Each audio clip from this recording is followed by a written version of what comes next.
In the previous lesson, we covered quite a bit. We built the layout. So today, we just need to finish up by tweaking our site and adding the layout for one of the other pages, which is going to be much easier to do. So let's start with some tweaks. The first thing I see here is I would like the footer to have some more breathing room right here, just so it's not right underneath. So we could apply some margin top to the footer, but you might find that that doesn't work. But still, we'll try it. Margin top. And we'll do 100 pixels just to demonstrate what I'm referring to. Refresh, and it's not working. So this may happen to you. You'll wreck your brain trying to figure out why. And if you hover over it, look how footer seems to be coming all the way up. Well, that's odd.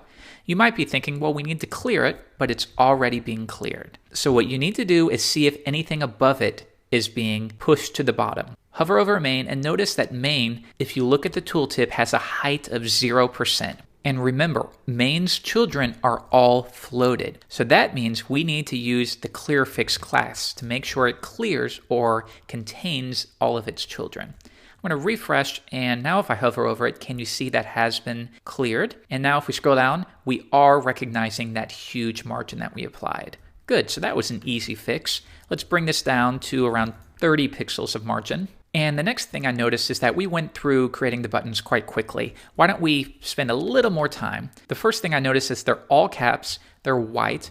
This appears to be bold, and it seems that he might have just a little bit of shadow. So let's revise our button. I'm going to search for button, and now I'm going to set the color to white, make it bold, and then text transform to uppercase. Reload, and that's really large.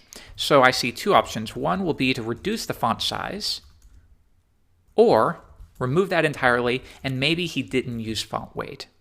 And yeah, maybe he didn't use bold, but I am going to add the font size and bring that down to 12 pixels, or possibly even 11. There we go, and I think that looks good. The last thing is, now when we hover over it, because we were turning the color white, we don't have any transition at all. So why don't we make the background color slightly different? But remember, when we hover over an anchor, the color's black, so that won't display at all, as you can see right there. So let's keep color white on because it seems we need it. And now we have a subtle transition. If you want to make it more, you can always do that as well. But I think that's fine for what we have. So this is all we're going to do for this homepage. What I would recommend you do if you had a real client project is you would want to make sure that your fonts line up. Here he's using special fonts. Notice that this looks better than what we have here. And the only difference is he is using all lowercase, and we are not. And second, he's using a much cleaner and a thinner font. So you would then want to go to either Font Squirrel or Google Fonts, or use a background image with this exact font embedded. It's up to you, but we're not going to get into it today. Now I'm going to close this out, and we're going to load the other page, PSDs, and I'm going to open up work.psd. And this one's a little bit different, but it's more or less the same structure. So let's create our new file first things first, close out CSS, and add a new file called work.html. Next, I need to make sure I link to work right here. So I will go to work.html. And next, I'm going to copy all of this over. If you're working with a server-side language, which you presumably will in the future, you wouldn't do this. You would abstract, for example, your footer into a file and your header into a file. But in this case, we don't have that option. Now I'm going to update the title to work. And let's see if we are linking to it correctly. Click on work. And now we are on this new file. Now we need to update it for this PSD. So we can see right off the bat we have these two big images, and the grid is much wider. Because it's divided into two, we know that it should be grid 12. So that's the first step. I'll come in here into this new file, and we don't have a banner, so we can get rid of all of that. And now within the main section, we're going to have a grid of half of 24 is 12. I'll get rid of the read more button, and then I'm going to take all of this and duplicate it because we do have two. Then I don't need anything else that follows after here, except for the footer. There we are, that looks pretty good, so let's view this in the browser. Reload, and already we have the basic structure in place. Now we just need to slice out any assets that we require. And in this case, all we have are two images. I'll select it, make sure that auto select layer is on, click the image, and now once again I'm going to click the mask. That way I can copy the image. And now you should know this process. If you've been working along, save it as a JPEG. And here I'm going to call it work1. And I'm going to do the exact same thing once again with this second photo. And what I see here is when I select it, it seems that I'm also picking up something else. So we can reduce from a selection by choosing the marquee tool and coming right up here, and this is reduce or subtract. And now I'll just select anything I want to subtract, wherever that's coming from. There we go. Save it, and that will be saved as work 2. Now I can add those into my project. So let's see where to place it. It should be at the top of each grid, as you can see right here. So for now, I'm going to do image, and we're going to go to IMG work 1, and I'll duplicate this and do the same thing for the next one, but work 2 this time. Let's see that. There's our 2 images, good. Now we're going to come back and add some of this extra text, and it looks like he has a heading 2 of work example 1. So I'm going to save myself some time below the image. I'm going to use double cursors by selecting Command and click, but this is only available in Sublime. So if you're working along, you'll have to do this manually. Work example 1, and then I'll just update this one to 2. And then we have the same thing here, just a little bit of text. So I will copy that, and we'll place that maybe within a paragraph tag, wherever you want. And it looks like I accidentally put that on top, so I'll fix that, place it below. And if we come back to the PSD, I'm thinking that could probably be a subheading. So why don't we come back? I don't like to use paragraphs unless I have to. So let's select each of these P's and change it to perhaps an H3 or maybe even an H4. Refresh, and now we have work example 1 and a brief description. So all we have to do to finish up this page is do a little bit of styling. Also, we want to adjust the selected page from home to work examples. We'll do that first because it's easy. Come to the top and remove a class of selected to home, and we're going to place it with work examples. Reload. Now that's been updated. Next step is to do the font styling for what we have right here. So let's find out what the size is. He's got 26 pixels. And what do we have? If we inspect our element, we have ours set to 23. So we would want to make that bigger. So how do you adjust an H2 for one page, but have it be different on another page? And a common way to do this is to apply a special class to the body element. In this case, we'll do work. And that way, if there are any discrepancies, we can adjust those. Another way to do this would be to wrap each section. So you have main, but then each of these are stored within grid 12, and that's it. Why don't you give it a class of work, and then we can use this work namespace of sorts to target these specifically. And that's what I'm going to do here. At the bottom, create a new divider called work, and now I can say work H2. Font size is 26 pixels, and I don't have to worry about affecting anything else. Good. Now I want to adjust the spacing below the images above. If we come back to our code, we can see that right after here we have our image, so we will place it right here. Work, image, margin bottom, and I'm just going to estimate at this point. 20 pixels, and that pushes it down. Good. Next, we have this subheading. So I'll select it and get this color, 7878, and we're going to attach that. So if you wanted to make that all H4 tags, you could do that. It just depends on your website. If that's always going to be the color for H4, keep it generic. If it's special to this work section, limit it to just that class. Refresh, and now we have that lowered. Also, there's no spacing at all here, but there is right here. And that's because of those margins that we have set. If we set margin bottom to 0, watch what happens. It jumps up. Next, I don't think there's any bold here, so we're going to reduce that. Font weight, normal. And we're going to apply that to the H4 as well. So why don't we do this? H2 and H4, like so. Reload, and there we go. That looks a lot better. Let's next figure out, is the font size the same? And it appears to be 26 pixels and the same with the heading. So we can take this out and we can put this like so. Refresh, and that's looking better, but still I think there's too much spacing compared to what they have. So what I'll do to fix that, since we already zeroed out our margins, is perhaps we'll go to the H4 and just push it up a touch by doing negative margin. This is always option if you need to, and that pushes it up. And it looks like I didn't get this full text, so I'm going to copy that one more time and paste that in for each one. There we are, and reload the page. Okay, so now let's make sure everything is right. And I'm thinking that the line height right here is going to be less than what we have. And you see here, auto, that's essentially 1. And we probably have it set to higher. So what if we set line height to 1em to see what auto or regular would be. And you see that pushes up. And that also shows that the line height was set or inherited from another element, which is what was creating that extra spacing. Now that I know that, I can remove this margin top, which is always nice.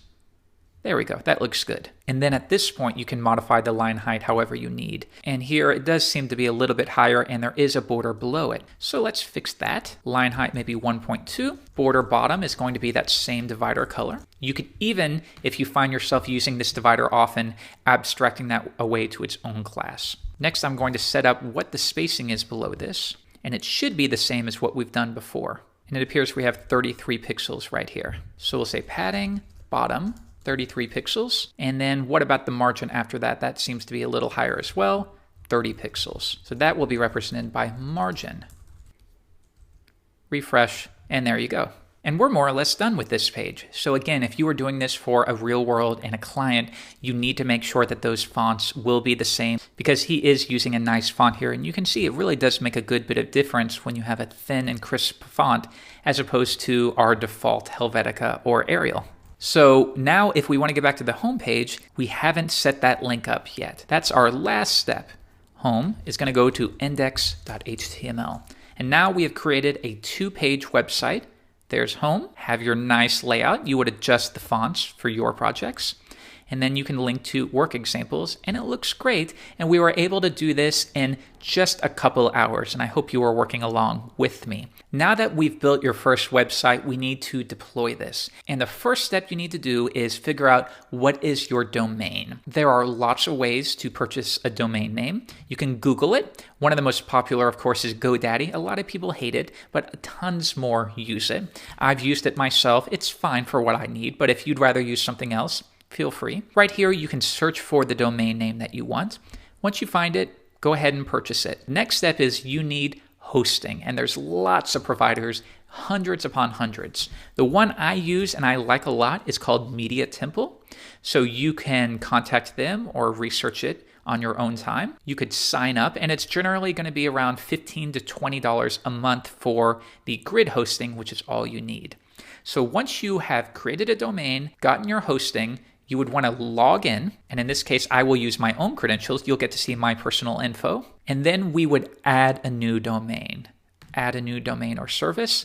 And in this case, we don't want to add a new grid service. We simply want to add a zone because we already have hosting and we just purchased a domain name. So we'll add this domain, and this is where you would place the URL to the domain that you purchased. You would select I already own this, click the next step, follow the instructions, and then you're all set up. And once you've done that and gotten all set up, the next step is to FTP your files up. There are lots of different ways you can do this. You can search for free FTP client, and you'll find FileZilla is very popular. You can use that. There are browser FTPs. There are programs. One that I like to use on the Mac is called Transmit, and this allows me to save common places that I go to. I think it works really well, but it's not free. Again, you can get a free trial by visiting panic.com/transmit. All right, so with that out of the way, let's connect to my web host.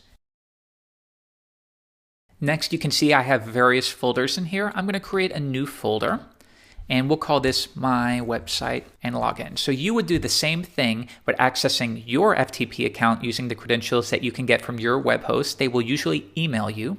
And once you log in to your root folder or any folder you want, you're going to drag in everything we worked on. So I'll select everything except for the PSDs because those are large files and they're not necessary, and pull them over. Now, I simply browse to this URL. So in my case, I stored it on prefixer.com/mywebsite. And ta-da, our website is now on the web. You can give this to anyone, it's going to work anywhere, and it really wasn't that hard to get on the web.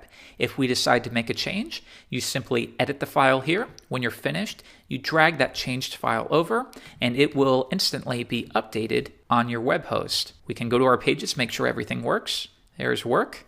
And there's home. Last step is, now that we know that we can upload our files and it will work, you want to do your final bit of testing.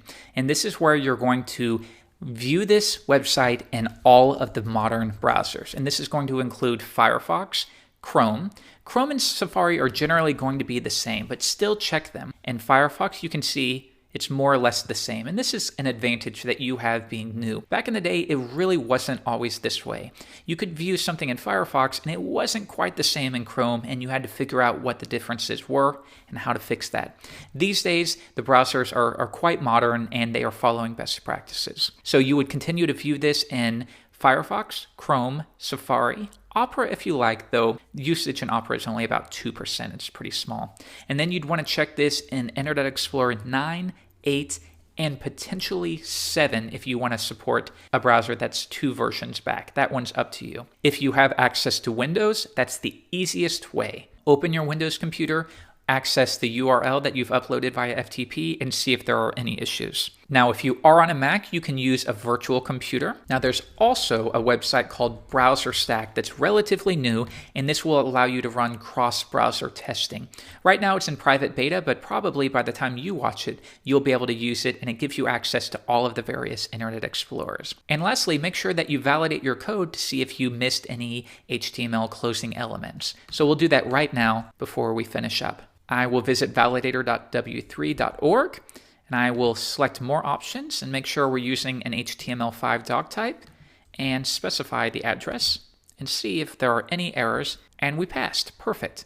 The last thing is let's validate our CSS as well. So I will click it right here, and now we're going to pass a path to not index.html, but CSS style.css is where that's stored, as you can see. Check it. And this will let us know if there are any errors. And you can see right here, there are two. Too many values recognized on line 138. So let's view it, line 138. And what's happening right here is it's not an error, but this validator does not understand RGBA.